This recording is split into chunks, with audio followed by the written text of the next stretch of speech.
राजधानी रांची में राष्ट्रीय जनता दल यानी आरजेडी की ओर से छात्र आंदोलन के दौरान जान गंवाने वाले छात्रों की स्मृति में कैंडल मार्च निकाला गया। इस मार्च में पार्टी के नेताओं, कार्यकर्ताओं और समर्थकों ने बड़ी संख्या में भाग लिया। सभी ने दिवंगत छात्रों को श्रद्धांजलि अर्पित करते हुए उनके परिजनों के प्रति संवेदना व्यक्त की और न्याय की मांग की। रांची में आयोजित कैंडल मार्च शांतिपूर्ण ढंग से निकाला गया, जहां आरजेडी नेताओं और कार्यकर्ताओं ने हाथों में मोमबत्ती लेकर दिवंगत छात्रों को श्रद्धांजलि दी। इस दौरान 2 मिनट का मौन रखकर मृत छात्रों की आत्मा की शांति के लिए प्रार्थना भी की गई। मार्च में शामिल नेताओं ने कहा कि छात्र देश और समाज का भविष्य है और उनकी मौत से पूरे समाज को गहरा आघात हुआ है। उन्होंने संबंधित घटनाओं की निष्पक्ष जांच कराने, दोषियों की जवाबदेही तय करने तथा पीड़ित परिवारों को न्याय दिलाने की मांग की है। कैंडल मार्च के लिए इसलिए निकले हैं कि जितने लोग नीट की परीक्षा दिए थे उनके साथ जो भी अत्याचार हुआ और जितने लोगों ने सुसाइड कर लिया उसकी सारी तस्वीरें हैं और हम लोग श्रद्धांजलि उनको देने आए हैं। कैंडल मार्च हम लोगों की शांतिपूर्वक थी।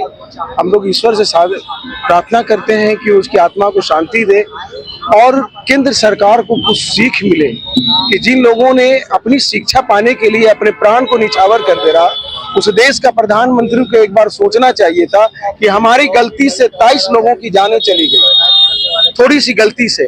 अगर ये गलती ना किए होते तो और ये लोग जिंदा होते और हम लोगों के सामने खड़ा होते।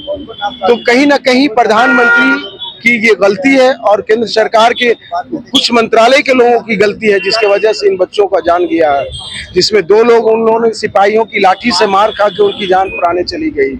हम सभी लोगों को श्रद्धांजलि देते हैं और ईश्वर से प्रार्थना करते हैं कि इसकी आत्मा को शांति दे और इस मुल्क में आजादी तभी मिलेगी जब हम आंदोलन करेंगे और आंदोलन के लिए कुर्बानी देंगे। नहीं दे रही है, छुपा रही है। अब धीरे धीरे उनके परिवारजन खोज रहे हैं तो पता चल रहा है कि कई एक बच्चे गायब हैं। 2 बच्चों का जान चली गई, एक ने आंख खो दिया। तो सवाल ये उठता है कि इसकी जिम्मेदारी कौन लेगा? वो कौन थे जो सादी वर्दी में आकर के लाठी में कील ठोक करके इन बच्चों को मारा है, बेरहमी से मारा है, जिससे इनकी जान चली गई? तो इसकी जिम्मेदारी लेकर के आखिर इस्तीफा अब नरेंद्र मोदी देंगे या गृह मंत्री देंगे, ये भी तय करना होगा। और चूंकि इस सारे ये में उधर 21-25 बच्चों ने अपनी जान दे दी और अभी शहादत, जिन बच्चों ने उनके लिए लड़ाई लड़ी, शहादत में कई बच्चों की जान चली गई, तो उनके आत्मा की शांति के लिए हम लोग कैंडल मार्च किए। और यहीं से पूरे भारत के लोगों से कहना चाहेंगे कि ये भी जवाबदेही तय होनी चाहिए कि जब सत्याग्रह हो रहा था तो उसमें लाठीचार्ज की जरूरत क्यों पड़ी?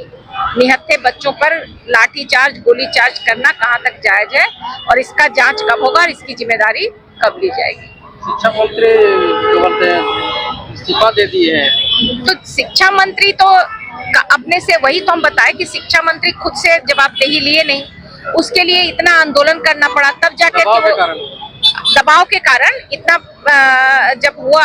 पहले तो ये लोग सोनम वांगचुक को उठा लिए, सोचे हम आंदोलन खत्म हो जाएगा, फिर लाठी चार्ज करवाए, सोचे अब आंदोलन खत्म होगा। लेकिन जनता में इतना आक्रोश था कि जितना दबाने की ये कोशिश कर रहे थे उतना उग्र हो रहा था। तब ये लास्ट में आकर के प्रेशर में धर्मेंद्र प्रधान इस्तीफा दिए हैं। वो जिम्मेदारी लिए नहीं है, निभाया गया है, लेकिन उन पर निहत्थे बच्चों पे जो लाठी चार्ज हुआ उसकी जिम्मेदारी आखिर कौन देगा? रूप में हम लोग जो बापू वाटिका पे हम लोग किए थे वो इन्हीं के समर्थन में किए थे।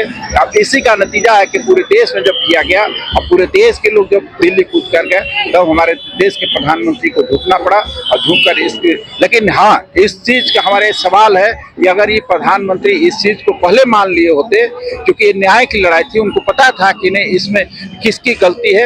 अगर हमारे शिक्षा मंत्री की गलती थी, उनकी अगर इस्तीफा पहले हो जाती थी, उनको तो स्वेच्छा से इसका जिम्मेवारी लेते हुए उनको इस्तीफा दे देना चाहिए था, लेकिन वो इस्तीफा नहीं दे रहे थे।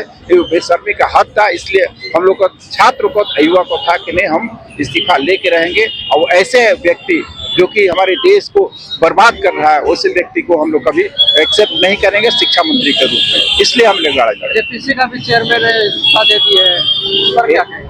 ये तो जेपीसी का जो चेयरमैन है, यहाँ गलती हुई है और गलती हुई है तो उनको इस्तीफा, हमारे मुख्यमंत्री, आदरणीय मुख्यमंत्री हेमंत सोरेन जी मुझसे इस्तीफा लिया कि आप भी इस्तीफा दो, आपसे नहीं संभला है, इसलिए आप दूसरे को संभाला जाएगा। जो उसमें दोषी है उन पे सीआईडी जांच चल रही है, सीआईडी जांच के तहत उन पे जो दोषी निकलेंगे उस पर कार्रवाई होगी। जेपी भारत लाइव, भारत की बात जेपी के साथ। वीडियो को लाइक करें, शेयर करें और चैनल को सब्सक्राइब करें।